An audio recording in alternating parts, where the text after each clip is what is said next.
तो कैसे हैं आप लोग। उम्मीद करता हूँ अच्छे होंगे। मैं भी बहुत अच्छा हूँ। तो हम लोगों ने प्रतिलोम फलन के बारे में पढ़ा था और वहाँ पर मैंने आपको कुछ चीज़ें मैंने आपको बहुत सारी चीज़ें बताई थी। कुछ चीज़ें बहुत इम्पोर्टेंट थी।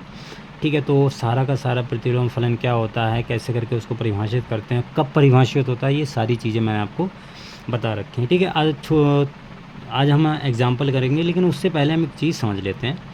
देखो, जैसा कि मैंने आपको बताया था कि एफ जो भी फंक्शन था आपका एफ एक्स बराबर वाई, तो एफ इनवर्स वाई बराबर यहाँ से एक्स हो जाता था। ठीक है, और देखो, जैसा हम मानते थे कि जो एफ है तुम्हारा एक्स से वाई में जा रहा है, तो एक्स हमारा क्या था, डोमेन, और वाई क्या क्या था तुम्हारा, कोडोमेन। ठीक, एक चीज़ यहाँ पर समझो, मैंने आपको एक चीज़ बताई थी कि एक्स वाला ये सेट है, वाई वाला मान लो ये सेट है, ये डोमेन है, ये तुम्हारा कोडोमेन है। इसमें मान लो x1 x2 x3 कोई अवयव है 3, इसमें भी मान लो y1 y2 y3 कोई अवयव है 3। अब देखो, यहाँ पर x1 का इमेज x2 है, x1 का इमेज y1 है, और x2 का इमेज y2 है, ये y2 है। ठीक है, और x3 का इमेज y3 है। क्लियर, ये तुम्हारा ये हटा दो, x3 का y3 है, x2 का y2 है, x1 का y3। अब देखो, यहाँ पर कोडोमेन में कितने अवयव थे, 3, और डोमेन में भी कितने थे, 3। मैंने आपको एक कॉन्सेप्ट बताया था कि यहाँ पर y3 और ऐड कर लो। देखो, x के सारे अवयव का प्रतिबिंब y में मिल गया, और इसमें सारे के सारे अवयव मतलब भर चुके हैं, कोई भी अवयव छूटा हुआ नहीं है y में।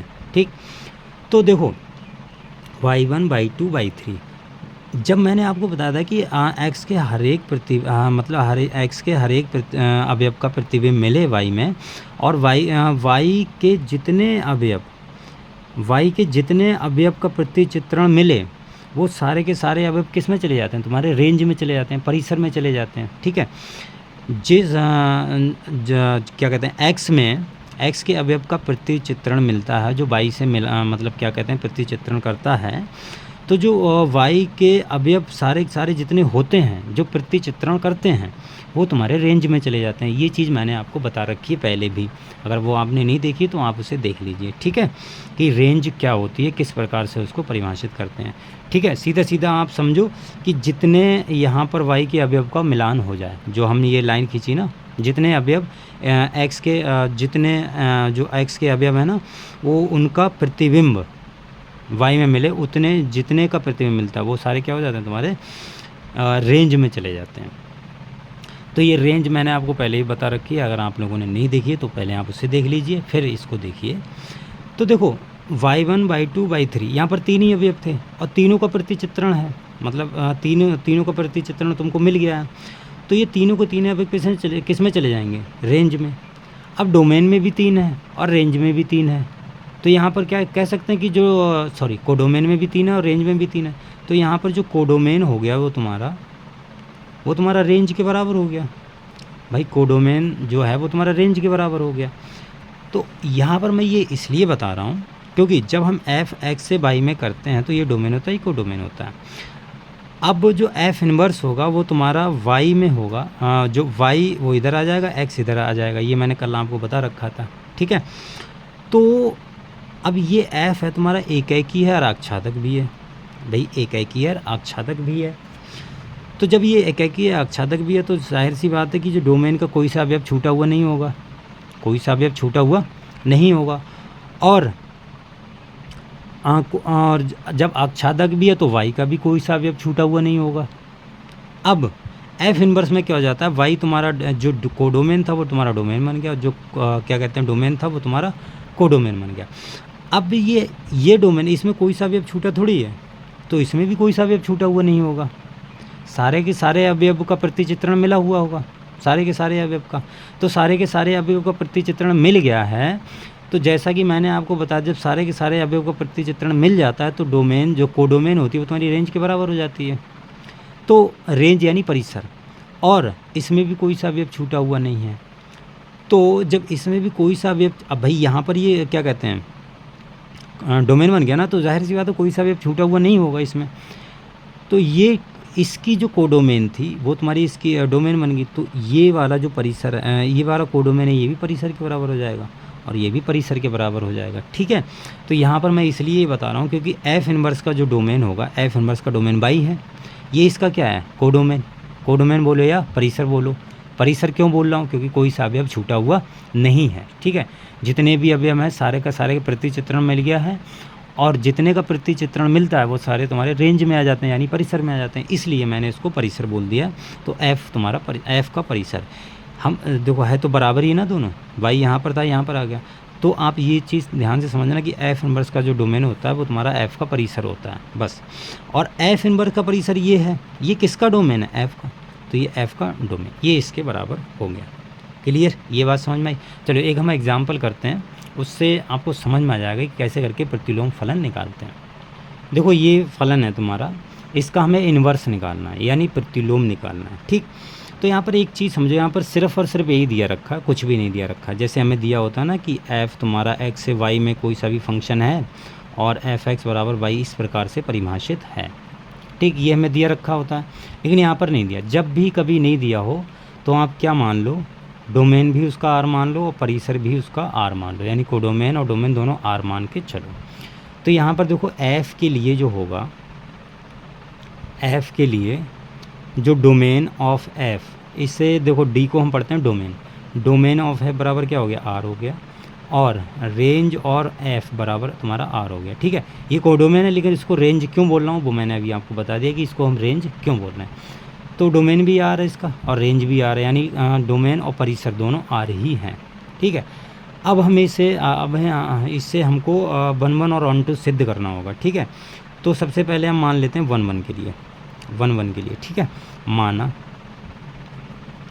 माना x1 x2 ये तुम्हारा r में आ रहा है। देखो इसके लिए मान रहे हैं हम, तो ये तुम्हारा एफ आर से, तो ये r से आएगा तब, तो f(x1) बराबर f(x2).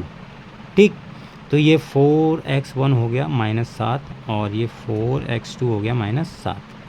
क्लियर, अच्छा यहाँ से देखो 7 से 7 गया तुम्हारा, तो 4x1 बराबर तुम्हारा 4x2, 4 से 4 चला गया तो तुम्हारा x1 बराबर x2 आ गया। क्लियर, तो ये तुम्हारा यहाँ से 1 1 हो गया, सिद्ध हो गया। और आच्छादक के लिए हम क्या सिद्ध करेंगे, आच्छादक के लिए तो ऑन टू के लिए, ठीक है, ऑन टू के लिए हम क्या सिद्ध करेंगे, मान लेते हैं, माना एफ एक्स बराबर वाई, या आप के मान लो, जहाँ हम वहाँ पर वाई मानते थे हमने यहाँ पर के मान लिया।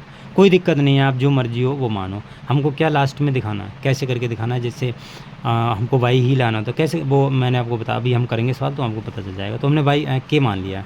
अब ये है क्या 4x - 7, तो यहाँ से देखो k बराबर 4x - 7, देखो वहाँ पर वाई मानते थे, यहाँ पर मैंने के मान लिया, इसमें कन्फ्यूज मत होना। ठीक है, अब देखो ये तुम्हारा k + 7 हो गया, ये बराबर 4x हो गया, तो ये तुम्हारा 4x बराबर k + 7, तो x बराबर k + 7/4। अब ये x का मान कहाँ रखना होता है, इस वाले में, तो इसलिए f k + 7/4 यहाँ पर रखना है, यहाँ पर। ठीक है, तो ये क्या हो जाएगा, देखो 4 और k + 7/4 - 7, देखो 4 से 4 चले गए, और k + 7 - 7, तो 7 से 7 ये तुम्हारा k के बराबर आ गया। तो वहाँ पर बाई मानते थे तो बाई के बराबर लाना होता था, यहाँ पर हम k मानते थे, k के बराबर लाना होगा। ठीक है, तो यहाँ से हमें पता लगेगा कि f तुम्हारा 1 1 एंड ऑन टू दोनों है, यानी अब 1 1 ऑन टू दोनों है। ठीक है, अब यहाँ पर हम कह सकते हैं कि f के व्युत्क्रम, यानी प्रतिलोम व्युत्क्रम f इनवर्स का अस्तित्व है। भाई एक है कि और आच्छादक हो गया तो अस्तित्व हाँ निकल सकता है, तो हमने कल परिभाषा में भी पढ़ा था। ठीक है, तब अब हम देखो, अब हम क्या करते हैं कि जो f इनवर्स है वो तुम्हारा r से r में ही चला जाएगा, कोई क्योंकि देखो जो f है तुम्हारा, जो f है वो तुम्हारा r से r में है, तो हम एफ इनवर्स क्या निकालते हैं कि इसका जो परिसर होता है इसको डोमेन बना देते हैं, इसका जो डोमेन होता है उसको परिसर बना देते हैं। अब दोनों आर ही हैं, तो आप किधर भी लिख लो, इसको आर इधर, कुछ भी वैसा ही रहेगा सेम। ठीक है, ये चीज़ आ गई। अच्छा, अब हमें करना, अब इसका हमें प्रतिलोम निकालना है। तो अब आप ध्यान से समझना, आप ये मान लो, माना x1 कोई वास्तविक संख्या, x1 कोई वास्तविक संख्या है, ठीक है। अतः किसी वास्तविक संख्या x2 का अस्तित्व इस प्रकार है। इस प्रकार है, देखो ये लाइन कैसे करके लिखी है। x1 तुम्हारा कोई r में होगा भाई, x1 तुम्हारा r में होगा। अब चूंकि f तुम्हारा जो f है तुम्हारा वो r से r में, ये खुद एक है कि और आच्छादक है, तो जाहिर सी बात है कि जब x1 कोई वास्तविक संख्या है तो x2 का भी अस्तित्व होगा ही होगा भाई, x2 होगा ही होगा, क्योंकि x1 तुम्हारा अगर x1 और x2 का प्रतिबिंब तुम्हारा भिन्न आता है तो x1 और x2 भी तुम्हारे भिन्न ही होंगे, और एक जैसा आता तो वो तुम्हारे दोनों अवयव भी एक जैसे ही होंगे। ये बात वन से पता चलती है, ठीक है। देखो भिन्न मैंने क्यों बोला, क्योंकि मैंने आपको कल परिभाषा बताई थी कि वन की ये भी परिभाषा होती है कि अगर fx1 बराबर fx2 नहीं है, यानी इसका प्रतिबिंब इसके बराबर नहीं है, तो यहाँ से x1 बराबर x2 भी नहीं होगा। ये मैंने कल आपको बताई थी, वन की ये भी परिभाषा होती है, इस प्रकार से भी कर सकते हैं। तो देखो x1 कोई वास्तविक संख्या, तो किसी वास्तविक संख्या x2 का अस्तित्व इस प्रकार है। किस प्रकार होगा कि जो fx2 होगा वो तुम्हारा x1 के बराबर होगा, ठीक है। ये समीकरण नंबर 1 है। आप इसको ध्यान से समझना। देखो ये कोई वास्तविक संख्या है, ये मैंने यहाँ मानी है, ये यहाँ होगी, ठीक है, क्योंकि x1 तुम्हारा कहाँ से आता है, अगर f के लिए बात करूँ तो वो यहाँ से आता है। अब ये वाली चीज़ f इनवर्स में इसका जो डोमेन था वो कोडोमेन बन गया। हमने माना था यहाँ, अब वो पहुँच गया यहाँ, हमने माना था यहाँ, वो पहुँच गया यहाँ। तो जैसे मैं यहाँ पर मानता था कि f(x) बराबर y होगा, यहाँ पर हम मान के चलते थे ना, तो हम x किस में मानते थे, x इसमें मानते थे, और y किस में से आता था, y इसमें से आता था। अब हम क्या मान रहे हैं कि x, अब ये x कहाँ पहुँच गया, यहाँ पर, सॉरी, अब ये f इनवर्स के लिए जो क्या कहते हैं y है वो यहाँ पर आ गया, x तुम्हारा कहाँ पर पहुँच गया, यहाँ पर, ठीक है। तो देखो x2 तुम्हारा कहाँ का होगा, x2 तुम्हारा इसका होगा, तो जब x2 इस वाले फंक्शन, इस वाले r का होगा तो fx2 बराबर x1 ही तो होगा भाई, fx2 बराबर fx क्या कहते हैं x1 ही होगा। ये x1 किसका है, इसका, और ये x2 किसका है, इसका। क्लियर, ये बात समझ में आई किस प्रकार से लिखा है, इस प्रकार से समझो, ठीक है। तब f बराबर तो ये होगा, और यहाँ से देखो f उधर ले जाओ तो f इनवर्स x1, ये x2 इधर वैसा ही बचा भाई, ये f उधर ले चले गए तो ये यहाँ पर x2 बचा, ये यहाँ पर f इनवर्स आ गया। ये समीकरण नंबर 2 मान लो, ठीक है। समीकरण 1 से देखो, समीकरण 1 से क्या देखो, ये ये कहते हैं fx2 है, तो यहाँ से मैं लिख सकता हूँ 4x2 - 7, क्योंकि fx बराबर दिया 4x - 7, तो ये x1 हो गया।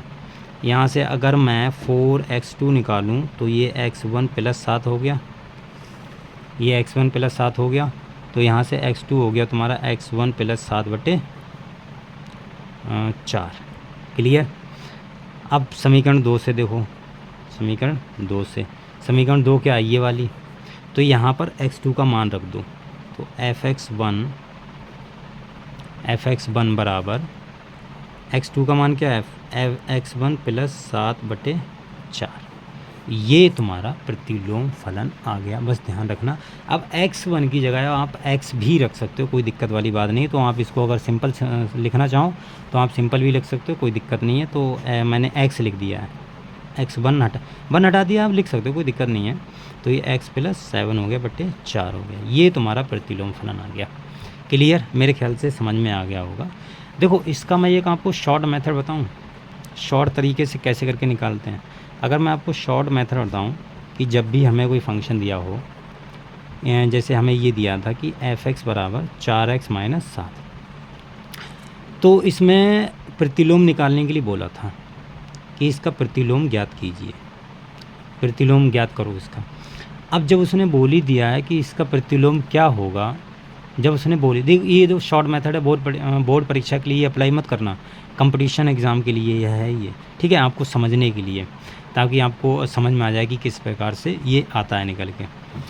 तो हमें इसका प्रतिलोम निकालना है। तो हमें पता है कि जब प्रतिलोम इसका प्रतिलोम निकालना है, जब उसने बोल ही दिया है तो जाहिर सी बात है कि फंक्शन तुम्हारा 1 1 और 1 2 तो होगा ही होगा भाई, तभी प्रतिलोम निकालने के लिए बोलेगा। अगर 1 1 और 2 नहीं होगा तो तुम्हारा इन्वर्स फंक्शन एग्जिस्ट ही नहीं करेगा, मतलब प्रतिलोम फलन है वो परिभाषित ही नहीं होगा। तो यहाँ से एक बात तो क्लियर होती है कि ये 1 1 और 2 तो है, तो 1 1 और 2 की चेक करने की कंडीशन गायब हो गई, वो हमें नहीं चेक करना। आप सिंपल क्या मानो, आप माना कि 4x - 7 बराबर y, ये मान लो। तो यहाँ से 4x बराबर कितना हो गया, y + 7 हो गया। यहाँ से x बराबर कितना हो गया, y + 7/4, ये हो गया। तो अब x बराबर हम देखो f(x) बराबर तुम्हारे पास यदि y हो तो x बराबर क्या लिख सकते हैं, f इनवर्स y, ये लिख सकते हैं भाई। अगर f(x) बराबर y होगा तो x बराबर y inverse f inverse y लिख सकते हैं। तो इसकी जगह पे f इनवर्स y लिख दो, y + 7/4। अब तुम y को x से रिप्लेस कर दो, y को क्या करो, x से रिप्लेस कर दो, तो f इनवर्स x बराबर x + 7/4, ये तुम्हारा प्रतिलोम फलन आ गया। बस बात ख़त्म भाई। ये शॉर्टकट मेथड है, आप इसको ऐसे भी कर सकते हैं, मतलब एग्ज़ाम में नहीं करना है ऐसे, आप अपनी संतुष्टि के लिए इसको आप ऐसे कर सकते हैं, कोई दिक्कत होने वाली बात नहीं है। क्लियर, कोई दिक्कत परेशानी जी नहीं होनी चाहिए। तो देखो ये तुम्हारे पास में आ गया, मतलब मैंने एक एग्ज़ाम्पल बताया था। अगली वीडियो में हम और भी एग्ज़ाम्पल करेंगे। अगर आपको इस वीडियो में अच्छे से क्लियर नहीं हुआ तो आप अगली वीडियो देखिए, उसमें क्लियर हो जाएगा, ठीक है, कोई दिक्कत नहीं होगी। चलिए फिर मिलते हैं अगली वीडियो में, तब तक के लिए बाय, ध्यान रखिए अपना और पढ़ते रहिए हमारे साथ। Bye bye, take care.